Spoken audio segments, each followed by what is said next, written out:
नमस्कार दोस्तों, स्वागत है आपका। ये घटना चक्र सीरीज 9 में घटना चक्र पॉलिटी का ये सीरीज है। आज हम बात करेंगे उद्देशिका की। इससे पहले ही हम 8 पार्ट डाल चुके हैं, 8 पार्ट डाल चुके हैं। अगर आप नए हैं तो ज़रूर उसको देखिए, काफ़ी इम्पोर्टेंट है आपके एग्ज़ाम्स के लिए और प्रत्येक पीसीएस यूपीएससी के लिए भी ये काफ़ी इम्पोर्टेंट है। उद्देशिका से बहुत ज़्यादा प्रश्न आता है, तो इसको बारीकी से हम विश्लेषण करेंगे। उसके बाद सभी क्वेश्चन को बनाएंगे और देखेंगे कि कैसे क्वेश्चंस बनते हैं सभी क्वेश्चन में। तो इससे पहले हम 8 पार्ट डाल दिए जिसमें भारत का संवैधानिक इतिहास, संविधान सभा, संविधान के स्रोत, संविधान का अनुच्छेद, अनुसूची, प्रमुख भाग, ये सभी चीज़ हैं।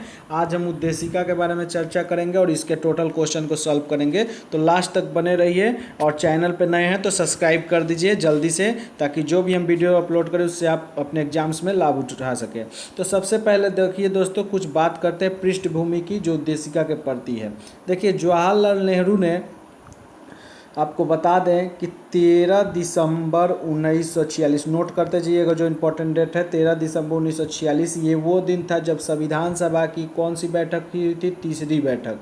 पहला हुआ था 9 दिसंबर, दूसरा 11 जो संविधान सभा में हम जिक्र किए थे, और तीसरा क्या था? 13 दिसंबर को तीसरी बैठक में संविधान सभा के प्रति जीएल नेहरू यानी जवाहरलाल नेहरू ने अपना क्या किया? उद्देश्य प्रस्ताव प्रकट किया, उद्देश्य प्रस्ताव को रखा। बहुत इंपॉर्टेंट क्वेश्चन एक बनता है दोस्तों कि ये प्रस्तावना जो है कहाँ, किस देश के संविधान में सबसे पहले शामिल किया गया था? तो आपको बता दें, इसे अमेरिका ने सबसे पहले अपने संविधान में शामिल किया गया था। सबसे पहले अमेरिका ने प्रस्तावना को अपने संविधान में शामिल किया था और इसी से जेएल नेहरू ने जेएल नेहरू ने भी अमेरिका के ही संविधान से इसको एक तरह से बोला जाता है कि लिया है। ये तो आपको बता दें कि 13 दिसंबर को तीसरी बैठक में इस प्रस्ताव को रखा, लेकिन उस दिन ये प्रस्ताव पारित नहीं हुआ। इस पे सोच विचार के लिए इसको रख दिया गया। उसके बाद इसको 22 जनवरी 1947 के दिन संविधान सभा ने अंगीकृत यानी पारित कर दिया। याद रखिएगा, इंपॉर्टेंट डेट है 22 जनवरी 1947 को इसको संविधान सभा ने पारित कर दिया यानी अंगीकार कर लिया। ठीक है। अच्छा, इस उद्देशिका को सबसे पहले 1960 में, इंपॉर्टेंट है नोट कर लीजिएगा, 1960 में बेरुबाकीवाद, नोट कर लीजिएगा, बेरुबाकीवाद, ये एक बेरुबाकीवाद एक पीठ थी, न्यायालय की पीठ। इसने बोला था कि ये उद्देशिका जो है संविधान सभा का अंग नहीं माना, इसको संविधान सभा का अंग नहीं माना था। लेकिन इसके जस्ट 13 साल बाद 1973 में एक सर्वोच्च न्यायालय की पीठ की गठन हुई थी, जिसको कहते हैं केशवानंद भारती बनाम केरल, जो आगे हम बताएंगे भी। यहाँ पे भी दिया है, यही देखिए यहाँ पे दिया है, ये केशवानंद भारती बनाम केरल, यहाँ पे है देखिए, केशवानंद भारती बनाम केरल राज्य 1973 में, जस्ट 13 साल बाद। ठीक है। ये बेरुबाकीवाद 1960 में हुआ था, उद्देशिका का अंग नहीं माना था, लेकिन इसके जस्ट 13 साल बाद 1973 में केशवानंद भारती बनाम केरल राज्य ने बोला था कि प्रस्तावना जो है संविधान का ही अंग है और इसमें संविधान के अनुच्छेद 368 के अनुसार संशोधन भी किया जा सकता है। ये आया 24 अप्रैल 1973 को केशवानंद भारती बनाम केरल जो वाद था, जिसमें सुप्रीम कोर्ट के लगभग 13 न्यायाधीश, जो हाई कोर्ट के मुख्य न्यायाधीश एस.के. सीकरी उस समय थे, आप नोट कर लीजिएगा, एस.के. सीकरी जी थे। ठीक है। इस न्यायाधीश के पीठ ने क्या बोला कि प्रस्तावना जो है संविधान का प्रमुख अंग है और इसमें संविधान में संशोधन किया जा सकता है। परंतु एक चीज़ याद रखिएगा, यहाँ पे एक और चीज़ बोला गया, परंतु इसके मूलभूत ढांचे में संशोधन नहीं किया जा सकता। यानी जो भी है मूलभूत ढांचा, इसमें संशोधन नहीं किया जा सकता, बाकी संशोधन करके कुछ नया चीज़ जोड़ा जा सकता है। इसी के द्वारा आपको बता दें कि 42वां संविधान संशोधन जो हुआ 1976 में, तो प्रस्तावना में एक ही संशोधन हुआ है, वो हुआ है 42वां संविधान संशोधन 1976, और इसमें 3 जो शब्द हैं संविधान में जोड़ा गया, संविधान में नहीं, प्रस्तावना में जोड़ा गया, जिसमें पहला था समाजवादी, दूसरा था, नोट करते जाइएगा बहुत इंपॉर्टेंट है, पंथ निरपेक्ष, जिसको धर्मनिरपेक्ष भी बोलते हैं, पंथ निरपेक्ष, और तीसरा था अखंडता। ये तीनों वर्ड इसमें जोड़े गए 1976 में। ठीक है, तो ये चीज़ याद रखिएगा। इसके जस्ट बाद 1994 में एक और न्यायालय ने अपना रिपोर्ट दिया, जिसको एसआर मुंबई बनाम, यहाँ पे बम्बई बनाम यूनियन ऑफ इंडिया। बाद में उच्चतम न्यायालय ने क्या कहा कि प्रस्तावना जो है संविधान का मूलभूत ढांचा, आधारभूत संरचना है, यानी बेसिक स्ट्रक्चर ऑफ कॉन्स्टिट्यूशन है। उद्देशिका संविधान का भाग है और ये मूलभूत ढांचा है, यानी बेसिक स्ट्रक्चर ऑफ कॉन्स्टिट्यूशन है, बम्बई बनाम यूनियन ऑफ इंडिया बाद में उच्चतम न्यायालय ने कहा। और इसीलिए अभी भी जो भी संविधान में संशोधन होता है तो प्रस्तावना को एक बार जरूर उसमें देखा जाता है कि इससे वो मामला सुधर जाए। ठीक है, अब एक क्वेश्चन यहाँ पे बनता है कि आखिर प्रस्तावना है क्या, ये कैसा दस्तावेज है। तो आपको बता दें, प्रस्तावना एक ऐसा दस्तावेज है जिससे हमारा पूरा संविधान के बारे में पता चलता है कि हमारे संविधान में क्या क्या चीज़ रखा गया है, किस तरह का स्वतंत्रता दिया गया है, किस तरह का न्याय दिया गया है, किस तरह का अखंडता दिया गया है और किस तरह का भाईचारा दिया गया है। टोटल संविधान का एक तरह से बोलिए तो निचोड़ है प्रस्तावना। ठीक है, कानून दस्तावेज का उद्देश्य क्या है ये बताता है हमारा प्रस्तावना, कानून विस्तार कहाँ तक है ये बताता है हमारा प्रस्तावना। तो उद्देशिका एक बहुत ही मूलभूत ढांचा है संविधान का, याद रखिए। इसीलिए आपको बता दें, B.R. अम्बेडकर ने इसको पवित्र दस्तावेज भी कहा है। पवित्र दस्तावेज कौन बोले हैं? B.R. अम्बेडकर। ठीक है, भीमराव अम्बेडकर ने इसको पवित्र दस्तावेज बोला है और के.एन. मुंशी ने इसको संविधान की जन्म कुंडली बताया है। के एम मुंशी, इसको पूरा नाम इनका कन्हैयालाल मानिकलाल मुंशी था। के एम मुंशी ने इसको क्या बताया है? संविधान की जन्म कुंडली, नोट कर लीजिए, काफ़ी इंपॉर्टेंट है, जन्म कुंडली बताया है। और आपको बता दें कि सुभाष कश्यप जी हैं, सुभाष कश्यप, इन्होंने क्या कहा कि अगर प्रस्तावना जो है आत्मा है तो संविधान शरीर है, प्रस्तावना आधारशिला है तो संविधान उस पर खड़ी है। ठीक है, तो ये काफ़ी इम्पोर्टेंट है, ये चीज़ आपको जानना चाहिए। अच्छा, प्रस्तावना में है क्या? प्रस्तावना है क्या आपको ये बता दे। तो प्रस्तावना क्या है, पूरा प्रस्तावना पढ़ देते एक बार ताकि वो भी क्लियर हो जाए। ठीक है क्या बोला है प्रस्तावना में? हम भारत के लोग भारत को एक संपूर्ण प्रभु संपन्न समाजवादी पंथ निरपेक्ष लोकतांत्रिक गणराज्य बनाने के लिए तथा उसके समस्त नागरिकों को सामाजिक आर्थिक राजनीतिक न्याय विचार अभिव्यक्ति विश्वास धर्म और उपासना की स्वतंत्रता प्रतिष्ठा और अवसर की समानता प्राप्त करने के लिए तथा उन सब में व्यक्ति की गरिमा और राष्ट्र की एकता और अखंडता को सुनिश्चित करने के लिए करने वाली बंधुता बढ़ाने के लिए दृढ़ संकल्प होकर अपनी संविधान सभा में 26 नवंबर, बहुत इंपॉर्टेंट डेट है, 1949 को हम अंगीकृत करते हैं। ठीक है, अब इसमें एक बहुत ही बेहतरीन बात बोला गया है, हम भारत के लोग। पहले ही प्रस्तावना में फर्स्ट लाइन क्या है? हम we the people of India, हम भारत के लोग। अब इससे क्या पता चलता है? तो इससे दो बातें पता चलती है कि भारत में कौन सुप्रीम है, तो हम हैं, यानी जनता सुप्रीम है। ठीक है, और जनता ही संविधान का स्रोत है। ठीक है, इससे दो पता चलती है क्या कि पहला तो जनता सुप्रीम है और दूसरा जनता ही, हम भारत के लोग, भारत को संपूर्ण प्रभु संपन्न। ठीक है, यानी जनता ही संविधान का आधारभूत स्रोत भी जनता है, यानी एक तरह से बोलिए तो मेन शक्ति कहाँ? We the people of India, हम भारत के लोग में ही है। ठीक है, अब इसमें कुछ क्वेश्चन बनता है कि आखिर प्रस्तावना में कितने प्रकार का न्याय का उल्लेख किया गया है, कितने प्रकार का न्याय को? तो आपको बता दें, प्रस्तावना में 3 प्रकार का न्याय, जैसे कि आपको बताया है, सामाजिक आर्थिक और राजनीतिक न्याय। ठीक है, और इसको सीरियल वाइज ही याद रखिएगा, सामाजिक आर्थिक और राजनीतिक न्याय। ठीक है, इसका 3 प्रकार का न्याय का प्रस्तावना में जिक्र किया गया है, सामाजिक आर्थिक और राजनीतिक न्याय का। और इसको एक और जगह न्याय का जिक्र किया है, वो है राज्य के नीति निर्देशक तत्व, जो अब आगे पढ़ाएंगे, अभी याद रखिएगा, अनुच्छेद 38 में इसका जिक्र है, 38 में, नोट कर लीजिए। राज्य के नीति निर्देशक तत्व में अनुच्छेद 38 में भी इसका जिक्र है, सामाजिक आर्थिक और राजनीतिक न्याय का, और ये प्रस्तावना में भी है। ठीक है, तो न्याय कितने प्रकार के हैं? 3 प्रकार के, सामाजिक आर्थिक और राजनीतिक न्याय। अभी कहीं कहीं क्वेश्चन दे देता है कि स्वतंत्रता कितने प्रकार के जिक्र है संविधान में, तो आपको बता दें 5 प्रकार के स्वतंत्रता का जिक्र है। देखिए 5 प्रकार के स्वतंत्रता कौन कौन है, तो नोट कर लीजिएगा। पहला विचार की स्वतंत्रता है। ठीक है, दूसरा क्या है? अभिव्यक्ति की स्वतंत्रता है। सभी पढ़िएगा, प्रस्तावना तो दिया है, विचार अभिव्यक्ति विश्वास धर्म उपासना 5 प्रकार के उपासना, ये सभी की स्वतंत्रता है। ठीक है, अब कभी कभी क्वेश्चन ये देता है कितने प्रकार की स्वतंत्रता है प्रस्तावना में, तो 5 प्रकार की। अच्छा, एक जगह और दिया गया है जो अनुच्छेद 19(1) में भी है स्वतंत्रता के बारे में, जो मौलिक अधिकार है हमारा, 6 प्रकार के वहाँ पे स्वतंत्रता है। एक इसमें और बढ़ जाता है जिसको भाषण एवं अभिव्यक्ति की स्वतंत्रता, इसमें एक और बढ़ जाता है, तो ये भी याद रखिएगा।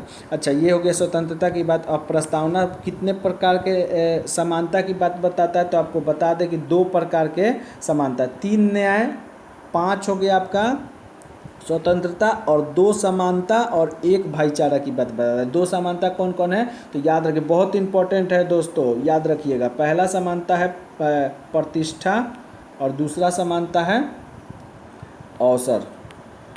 ठीक है, पहला समानता प्रतिष्ठा और दूसरा अवसर की समानता को एकदम सीरियल वाइज में लिखा गया है। प्रतिष्ठा, हम भारत के लोग भारत का संपूर्ण प्रभु संपन्न समाजवादी पंथ में लोकतांत्रिक गणराज्य बनाने के लिए तथा उसके समस्त नागरिकों को सामाजिक, आर्थिक और राजनीतिक न्याय, 3 प्रकार का न्याय, सामाजिक, आर्थिक, राजनीतिक न्याय, विचार, अभिव्यक्ति, विश्वास, धर्म और उपासना की स्वतंत्रता, 5 प्रकार की स्वतंत्रता, प्रतिष्ठा और अवसर की समानता। ठीक है, और एक जो है बंधुत्व जो है भाईचारा के बारे में जिक्र किया गया, तो इसको याद रखिएगा। अच्छा, एक और जगह पे समानता का जिक्र है, वो अनुच्छेद 16 मौलिक अधिकार में है, अवसर की समानता उसमें वर्णित किया गया है, तो ये भी आप याद रखिएगा। ठीक है, संविधान लागू कब हुआ था, अंगीकृत कब हुआ था, तो आपको बता ही दिए 26 नवंबर 1949 के दिन। ठीक है, और ये भी बता दें कि यही वो दिन था 26 नवंबर 1949 जिस दिन संविधान का 16 अनुच्छेद लागू हुआ था। अनुच्छेद आपको बता दें, अनुच्छेद 394 में ये साफ साफ वर्णित है कि 26 नवंबर 1949 को संविधान का 16 अनुच्छेद इस दिन लागू हुआ था। बाकी जो लागू हुआ था वो 26 जनवरी 1950 के दिन सभी बाकी अनुच्छेद लागू हुए थे, तो ये भी याद रखिएगा। तो ये कुछ इम्पोर्टेंट बातें थी जो आपको बताएं। अब चलिए पढ़ के हम लोग क्वेश्चन सॉल्व करते हैं। ठीक है, चलिए पढ़ते हैं एक बार इसको। तो कह रहा है, देखिए उद्देशिका में पढ़ते हैं। कह रहा है, पंडित जवाहरलाल नेहरू द्वारा संविधान सभा को 13 दिसंबर 1946 जो तीसरा अधिवेशन था बताई थे, उद्देश्य प्रस्ताव प्रस्तुत किया गया, और 22 जनवरी 1947 को उद्देश्य प्रस्ताव को संविधान सभा द्वारा अंगीकार किया गया, यानी अपनाया गया। उद्देश्य प्रस्ताव को ही परिवर्तित करके संविधान सभा ने प्रस्तावना या उद्देशिका इसको बनाई। 42वें संविधान संशोधन एक ही बार संशोधन हुआ, याद रखिएगा। उद्देशिका में 3 शब्द समाजवादी, पंथ निरपेक्ष और अखंडता शब्द जोड़े गए हैं, जो हमने जिक्र भी कर दिया है। ठीक है, भारतीय संविधान की उद्देशिका ने भारत को संपूर्ण प्रभु संपन्न समाजवादी, पंथ निरपेक्ष, लोकतांत्रिक गणराज्य के रूप में घोषित किया है। ठीक है, संविधान की उद्देशिका अपने नागरिकों को 3 प्रकार का न्याय सामाजिक, आर्थिक, राजनीतिक सुनिश्चित करता है। ठीक है, उद्देशिका संविधान के विधिक निर्वचन में सहायक है। ठीक है, यानी विधिक निर्वचन में इसको लिया जा सकता है। सर अल्लादी कृष्ण अय्यर के अनुसार उद्देशिका हमारे स्वप्नों और विचारों का प्रतिनिधित्व करती है। सर अल्लादी कृष्ण ने क्या कहा, उद्देशिका हमारे स्वप्न और विचारों का प्रतिनिधित्व करती है। KN मुंशी काफ़ी इंपॉर्टेंट है, उद्देशिका को क्या बोले थे, जन्म कुंडली बोले थे। लोकतांत्रिक गणराज्य की क्या है, जन्म कुंडली है। ठीक है, वो बम्बई बनाम यूनियन ऑफ इंडिया जो 1994-95 में हुआ था, इसमें क्या बोला था, उद्देशिका जो है संविधान का एकदम मूलभूत आधारभूत संरचना है, यानी बेसिक स्ट्रक्चर ऑफ कॉन्स्टिट्यूशन है, और इसे संविधान का भाग बोला था। प्रस्तावना उद्देशिका को संविधान का भाग केशवानंद भारती बनाम केरल राज्य 1973 बाद में स्वीकार किया गया था। ठीक है, उससे पूर्व जो है बता ही दिए थे, बेरूबागवी वाद जो हुआ 1960 में होता है, उद्देशिका को संविधान का अंग नहीं बताया गया था। ठीक है, बेरूबारीवाद में। ठीक है, गोकलनाथ बनाम पंजाब राज्य के प्रकरण में उद्देशिका को संविधान का मूल आत्मा कहा गया था। उद्देशिका की प्रकृति न्याय योग्य नहीं है, यानी इस पर न्याय नहीं हो सकता है, ये संविधान उद्देशिका की प्रकृति है। प्रस्तावना में अभी जैसे आपको बोले भी थे कि ये इसकी बेसिक जो स्ट्रक्चर है उसमें कोई भी संशोधन नहीं हो सकता है। प्रस्तावना में विचार, अभिव्यक्ति, विश्वास, धर्म और उपासना की स्वतंत्रता 5 प्रकार की बताई थे। विचार, अभिव्यक्ति, विश्वास, धर्म और उपासना की स्वतंत्रता की बात कही है, और 2 प्रकार की समानता, प्रतिष्ठा और अवसर की समानता की भी बात बोली गई है। BR अम्बेडकर ने प्रस्तावना को संविधान संविधान का आत्मा कहा जाता है। बी आर अम्बेडकर ने इसे क्या कहता है, संवैधानिक उपचारों का अधिकार को संविधान का आत्मा और हृदय माना था। ठीक है, इस प्रस्तावना को संविधान का आत्मा कहा जाता है, लेकिन बी आर अम्बेडकर के संदर्भ में पूछ दे तो संवैधानिक उपचारों का अधिकार अनुच्छेद 32 के तहत अम्बेडकर जी बोले थे संवैधानिक आत्मा, संविधान का आत्मा और हृदय बोले थे। के एन मुंशी फिर क्या, जन्म कुंडली बोले थे। सुभाष कश्यप ने बोला था संविधान शरीर है तो प्रस्तावना आत्मा है, और प्रस्तावना आधारशिला है तो संविधान उस पर खड़ी अट्टलिका। बी आर अम्बेडकर ने क्या बोला था, यह एक पवित्र दस्तावेज है प्रस्तावना को। ठीक है, तो ये काफ़ी इंपॉर्टेंट चीज़ था जो हमने बताया। आशा करते हैं आप अच्छे से समझे होंगे। अब चलिए टोटल क्वेश्चन भी बना लेते हैं।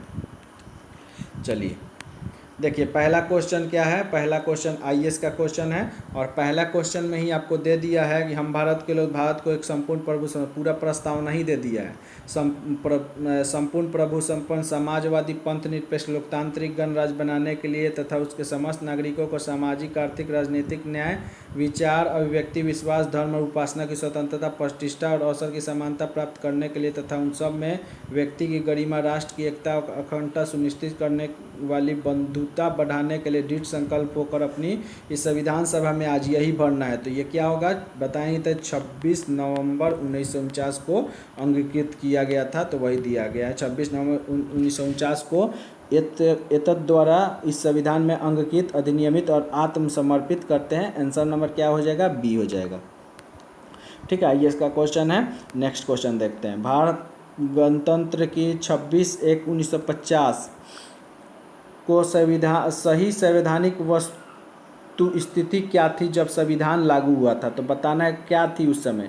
तो आपको बता दें 42वें संविधान संशोधन 1976 द्वारा 3 शब्द जुड़ा था, समाजवादी पंथ निरपेक्ष और अखंडता।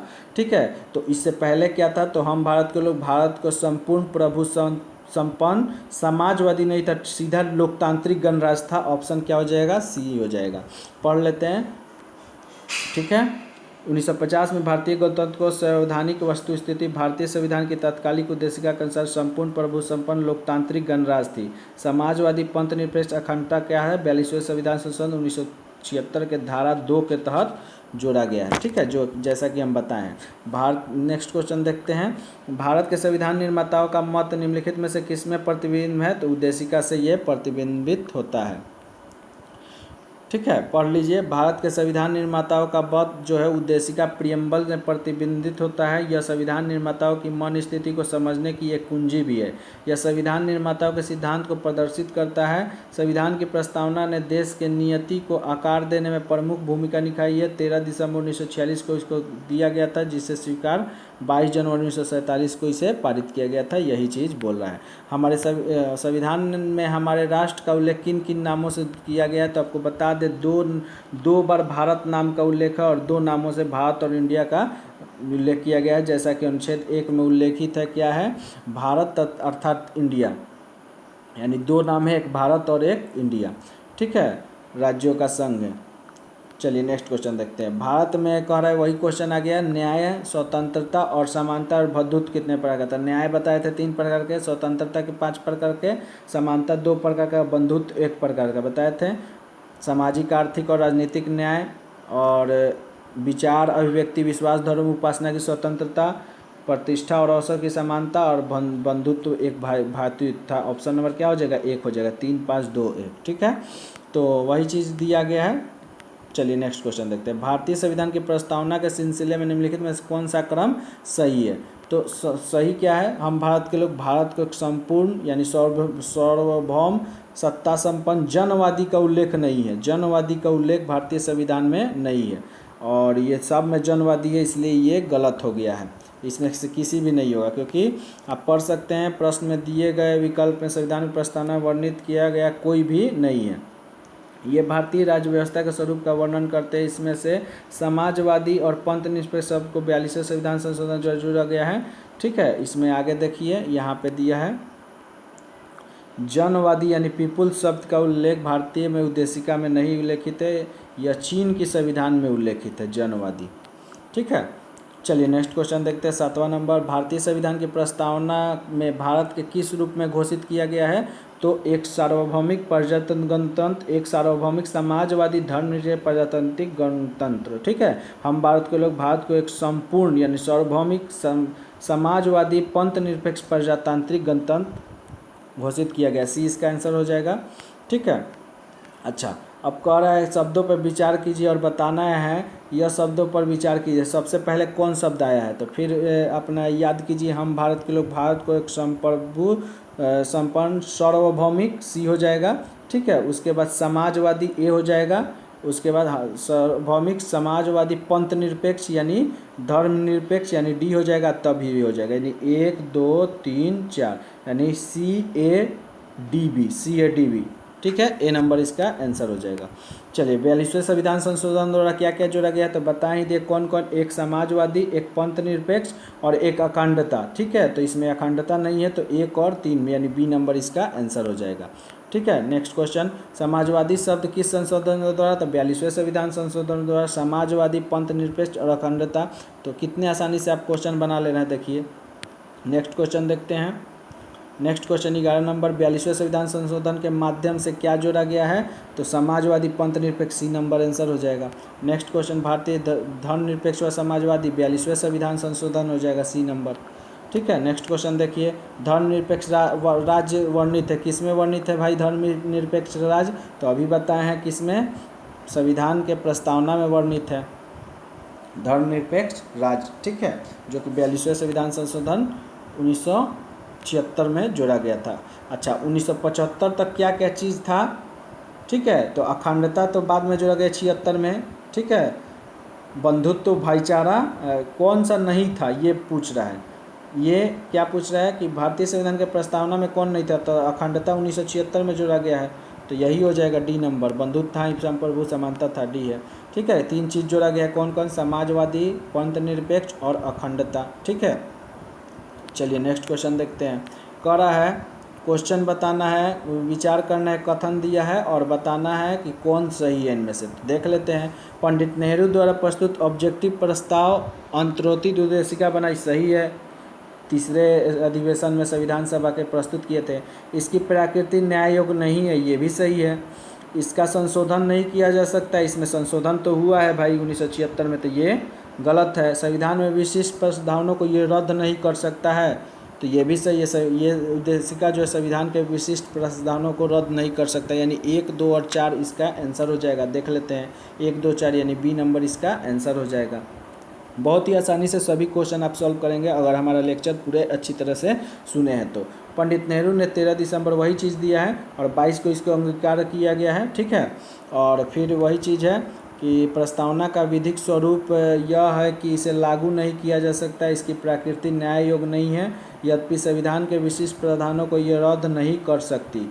तथापि केशवचंद्र भारती बनाम केरल राज्य के न्यायालय के अनुसार संविधान की उद्देशिका का उपयोग संविधान के अस्पष्ट क्षेत्रों की व्याख्या करने में किया जा सकता है। उद्देशिका में संशोधन संभव है। 42वें संविधान संशोधन 76 द्वारा एक बार संशोधन हुआ है, जिसमें 3 शब्द समाजवादी, पंथ निरपेक्ष, अखंडता शब्द जोड़े गए हैं। उद्देशिका संविधान के स्पष्ट प्रावधानों को रद्द नहीं कर सकता है। इसका उपयोग भ्रम को दूर करने में किया जाता है। उद्देशिका का उपयोग इस निष्कर्ष के लिए समर्थन में किया जाता है कि संविधान के मूल ढांचे में कोई परिवर्तन नहीं किया जाएगा। चलिए नेक्स्ट क्वेश्चन, संविधान का प्रस्तावना का विधिक स्वरूप क्या है बताना है। तो यह लागू किया जा सकता है, नहीं ये नहीं है। यह लागू नहीं किया जा सकता है, हाँ, संविधान के प्रस्तावना को लागू नहीं किया जा सकता है। चलिए नेक्स्ट क्वेश्चन, भारतीय संविधान की उद्देशिका में संशोधन किया गया है 42वें संविधान संशोधन, सी नंबर 1976 में। समाजवादी सेम क्वेश्चन 42वें हो जाएगा। नेक्स्ट क्वेश्चन देखते हैं 19 नंबर, भारतीय संविधान के प्रस्तावना में समाजवादी शब्द वही हो जाएगा 42वें संविधान संशोधन। ठीक है, नेक्स्ट क्वेश्चन देखते हैं, 26 नवंबर 1949 को अंकित भारतीय संविधान के प्रस्तावना में शब्द कौन से शामिल नहीं थे, तो समाजवादी, अखंडता और पंथ निरपेक्ष शामिल नहीं होगा। और कौन, तो समाजवादी, पंथ निरपेक्ष, अखंडता 1 2 और 3 ही इसका आंसर हो जाएगा। ठीक है, 1976 में इसको किया गया था, वही हो जाएगा 42वें संविधान संशोधन 1976, समाजवादी, धर्मनिरपेक्ष जोड़ा गया। वही हो गया 42वां संविधान संशोधन। देखिए एक ही क्वेश्चन को कितने बार रिपीट किया है। भारत के संविधान, अब प्रत्येक एग्जाम में दोस्तों इससे क्वेश्चन रहता है, इसलिए बहुत ही अच्छी तरह से सभी क्वेश्चन को देखिए। भारत के संविधान में आमुख का लक्ष्य उसमें सभी नागरिकों को सुनिश्चित करना है। क्या सुनिश्चित करना है भाई?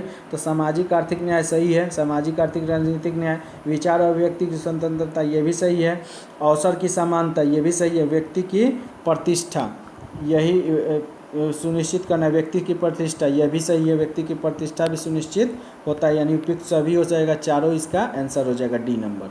ठीक है, पढ़ लीजिए। इसमें दिया है क्या, 3 प्रकार का न्याय वही चीज़ है। चलिए कह रहा है कथन 1 और कथन सही बताना है कौन सही है।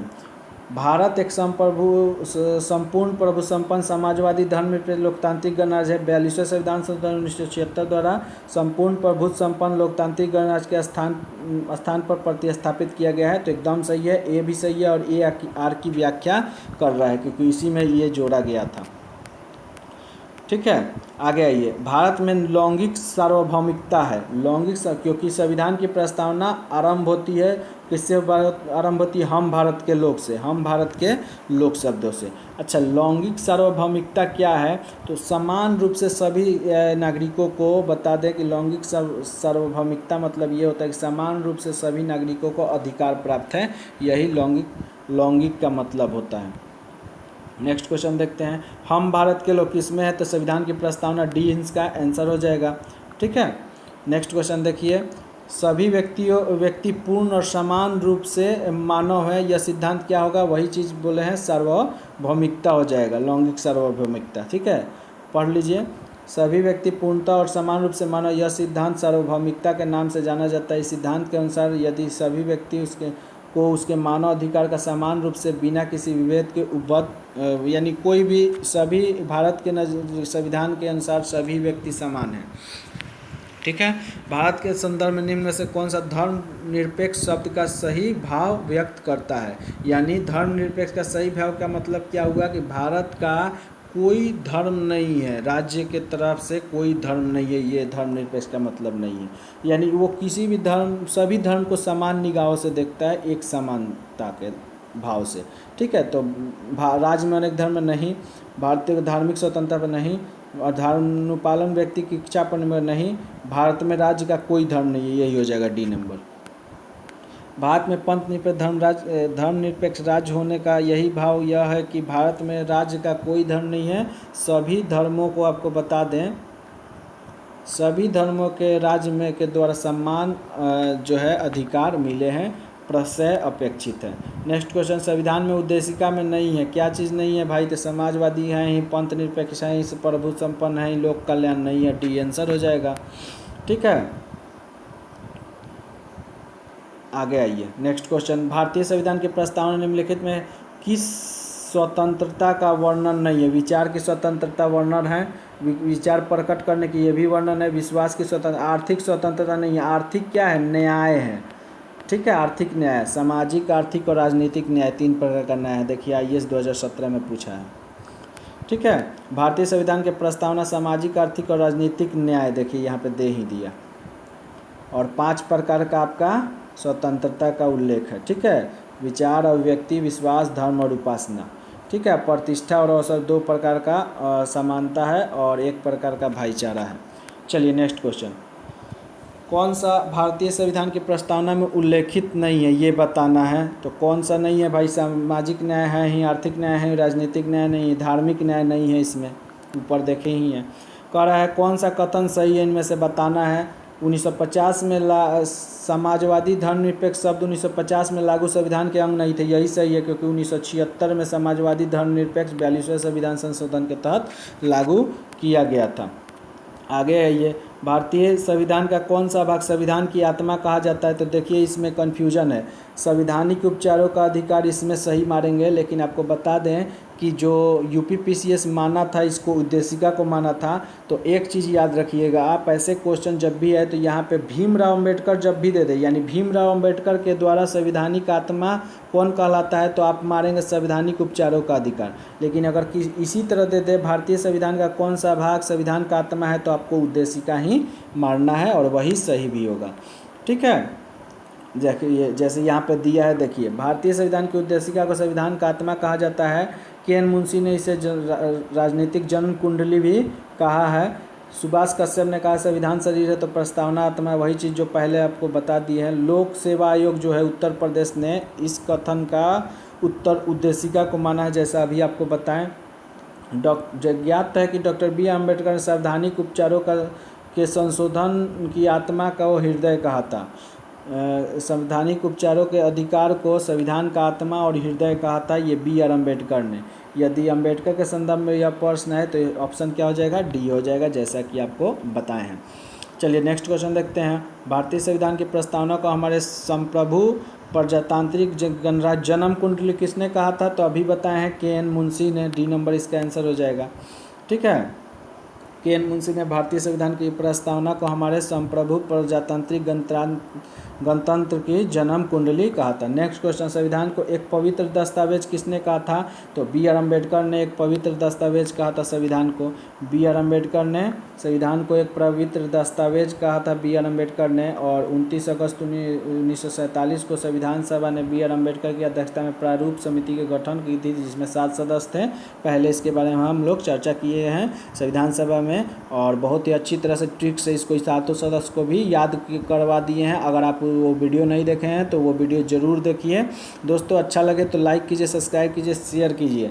जल्द ही हम लाइव क्लास लेने वाले हैं और आप लोग को टोटल पॉलिटी एकदम बेहतरीन ढंग से याद करवा देंगे, तो सपोर्ट कीजिए। चलिए नेक्स्ट क्वेश्चन देखते हैं। किस बात के फैसले में सर्वोच्च न्यायालय ने सर्वप्रथम घोषित किया कि उद्देशिका संविधान का हिस्सा नहीं है, तो कौन थे, बेरुबाकी बनाम बेरुबाकीवाद था। ठीक है, 1960 में ये हुआ था। इसमें क्या बोला था, उद्देशिका जो है संविधान का है, संविधान का हिस्सा नहीं है, संविधान का भाग नहीं है। ठीक है, 1960 में। जबकि केशवानंद भारती बनाम केरल जो 13 न्यायालयों के पीठ ने क्या बोला था कि संविधान जो है, प्रस्तावना जो है संविधान का भाग है और इसमें संशोधन भी हो सकता है। उपयुक्त निर्णय को पलटते हुए उद्देशिका को संविधान का भाग मान लिया था। ठीक है, अगला चलिए नेक्स्ट क्वेश्चन। निम्नलिखित में किस वाद में उच्चतम न्यायालय ने धारणा प्रस्तुत की उद्देशिका संविधान का भाग है, तो वो इसमें तो केशवचंद्र बनाम भारती नहीं दिया है, लेकिन यूनियन ऑफ ये दिया है। देखिए बम्बई बनाम यूनियन ऑफ इंडिया, यही हो जाएगा। ये आया था 1994-95, जैसे पहले ही आप जिक्र कर दिए हैं। और इसमें बोला गया था क्या कि प्रस्तावना जो है संविधान की आधारभूत संरचना है, बेसिक स्ट्रक्चर ऑफ कॉन्स्टिट्यूशन है। बहुत ही इंपॉर्टेंट बात बोला गया था। मुंबई बनाम यूनियन ऑफ इंडिया के मामले में उच्चतम न्यायालय ने कहा कि उद्देशिका संविधान का अभिन्न भाग है, बेसिक स्ट्रक्चर ऑफ कॉन्स्टिट्यूशन है। केशवानंद भारती बनाम केरल राज्य ने भी बहुमत से दिए गए निर्णय को उद्देशिका संविधान का भाग माना है। ठीक है, निम्नलिखित विवादों में से किसमें सर्वोच्च न्यायालय ने प्रस्तावना को भारतीय संविधान में मौलिक संरचना का भाग स्वीकार किया है, तो वही चीज़ हो जाएगा केशवानंद बनाम भारती विवाद। ठीक है, बेरुबाकी तो बोला था ये नहीं है। ठीक है, तो केशवानंद 1973 में आया। ठीक है, और ये चीज़ मौलिक संरचना का भाग स्वीकार किया हमारे संविधान का प्रसाद उद्देशिका में यहाँ पे एक और चीज़ बहुत बेहतरीन चीज़ दिया है जो आपको बताना चाहेंगे हम। ये चीज़ बताया था केशवचंद्र बनाम भारती बनाम ने कि अगर प्रस्तावना में किसी भी तत्व को हटा दिया जाए तो सारा ढांचा ही ढह जाएगा, अर्थात संविधान वही नहीं रहेगा, अर्थात वो अपना अस्तित्व का पहचान खो देगा। ये बहुत बड़ी बात बोला था केशवचंद्र भारती बनाम केरल राज्य 1973 में, जो ये सुप्रीम कोर्ट ने अपना निर्णय लिया था। 13 सदस्यीय पीठ बनी थी और उसका जो हेड थे वो सुप्रीम कोर्ट के हेड थे SK सिकरी जी। ठीक है, भारतीय संविधान की प्रस्तावना में जिन आदर्शों एवं उद्देश्यों की रूपरेखा दी गई उसकी व्याख्या की गई है। मूल की उसमें क्या किया गया है कि उनकी व्याख्या की गई मूल अधिकारों के अध्याय में, राज्य के नीति निर्देशक तत्वों के अध्याय में मूल अधिकार, राज्य के ये तीनों हो जाएगा। क्योंकि अभी हम बताएं कि 5 प्रकार न्याय है, जिसमें आपको बता दिए थे कि अनुच्छेद 19(1) में जो मौलिक अधिकार के बारे में जिक्र करता है। ठीक है, उसके बाद बताएं कि 3 प्रकार का जो आपको 5 प्रकार का स्वतंत्रता, 3 प्रकार का जो न्याय है जो राज्य के नीति निर्देशक तत्वों में स्थित है। और आपको एक और चीज़ बता दें कि बंधुत्व जो एक प्रकार का बंधुत्व है वो मौलिक कर्तव्य में भी आपको मिलेगा 51 क में, तो सी हो जाएगा इसका तीनों आंसर। ठीक है, पढ़ लीजिए। भारतीय संविधान की प्रस्तावना जो है संविधान के उद्देश्यों को प्रतिबिंबित करती है। संविधान का मुख्य उद्देश्य भारतीय जनता को सामाजिक, आर्थिक, राजनीतिक न्याय, विचार, मत, विश्वास, धर्म, उपासना की स्वतंत्रता, प्रतिष्ठा और अवसर की समता का अधिकार दिलाना है। व्यक्ति और उत्कर्ष कहीं संपूर्ण राष्ट्र के उत्कर्ष के बाधक न बन जाए, इसलिए संविधान ने बंधुत्व की भावना पर भी बल दिया है। इस प्रकार प्रस्तावना में जिन आदर्शों का उद्देश्य की रूपरेखा दी गई है उनकी व्याख्या संविधान में आगे मूल अधिकार, राजनीति, निर्देशक तत्व तथा मौलिक कर्तव्यों के अध्यायों में भी किया गया है। ठीक है, नेक्स्ट क्वेश्चन बढ़ते हैं। निम्नलिखित में से कौन एक भारतीय संविधान के उद्देशिका को प्रतिबिंबित करता है? ठीक है, तो संविधान की प्रस्तावना जो है इसको प्रतिबिंबित करता है। नेक्स्ट क्वेश्चन, कितने प्रकार का न्याय है? तो अभी बताएं 3 प्रकार का, आर्थिक, सामाजिक और राजनीतिक न्याय। और सीक्वेंस से भी याद रखिए, कहीं कहीं क्वेश्चन दे देता है, पढ़ लीजिए एक बार। भारतीय संविधान की उद्देशिका और राजनीति निर्देशक तत्वों में आर्थिक न्याय की परिकल्पना एवं उद्देश्य का उपबंध करते हैं। भारत के संविधान के उद्देशिका में 3 प्रकार का न्याय है, सामाजिक, आर्थिक और राजनीतिक न्याय। सामाजिक न्याय से तात्पर्य है कि प्रत्येक नागरिक के साथ जाति, रंग, धर्म, लिंग के आधार पर बिना भेदभाव किया समान व्यवहार होना चाहिए। आर्थिक न्याय से तात्पर्य है कि आर्थिक आधार पर किसी भी व्यक्ति से भेदभाव ना किया जाए। और राजनीतिक न्याय का अर्थ है कि प्रत्येक नागरिक को समान राजनीतिक अधिकार प्राप्त हो। नेक्स्ट क्वेश्चन, भारतीय संविधान के उद्देशिका में से एक रूप है आर्थिक न्याय का उद्देश्य उपबंध किया गया है। कहाँ कहाँ पे? तो एगो तो उद्देशिका में और एगो मूल अधिकार में भी किया, आर्थिक न्याय जो है कहाँ पे किया गया है? राज्य के नीति निर्देशक तत्वों में भी किया गया है, जैसा कि ऊपर ही हम पढ़े भी हैं। ठीक है, यहाँ पे जैसे दिया भी है, आर्थिक न्याय की परिकल्पना उद्देशिका में किया गया है और राज्य के नीति निर्देशक तत्वों में भी ये सब चीज़ बोला गया है। ठीक है, आगे आइए। संविधान में दिया गया आमुख है, न्यायालय में नहीं लागू होगा, एकदम सही है, महत्वपूर्ण है और उसकी उपयोगिता है, ये भी सही है। शासन करने के उद्देश्य को उल्लेखित करता है, ये भी सही है। संविधान के कानूनी अर्थ निर्णय में सहायता करता है।